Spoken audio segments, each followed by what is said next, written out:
Saraceni showed not to be entirely convinced by the English as a lingua franca project according to three main positions.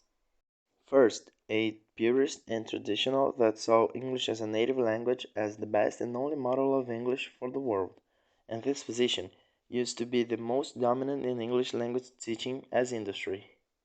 The second one is the World English paradigm, that is against a monolithic English as a native language and for a pluralized view of English in the world.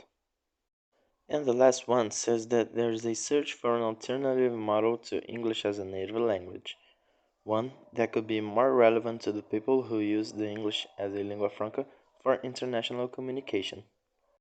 But what didn't convince him about the English as lingua franca approach was that it seemed to want to replace one model for another with an one-size-fits-all model, which wasn't so different from Quirk's idea of an international English.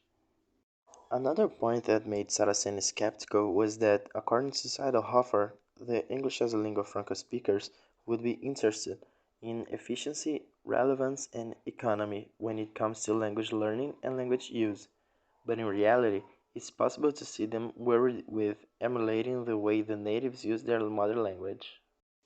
A fundamental concern shared is that, despite the quantity and quality of academic discourse about English in the world, there seem to be very little concrete changes in English language teaching practice.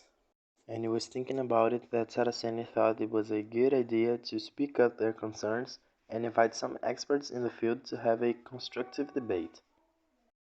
Quoting the introduction to English in the World by Saraceni and Rubdi, it says that the diversity of views on the subject clearly indicates that a debate would be timely in order to sharpen our perceptions and clarify thinking about this important global phenomenon.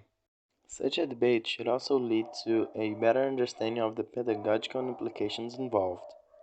The power that English and its speakers yield today makes it imperative that many of the controversial aspects relating to English as an international language be addressed.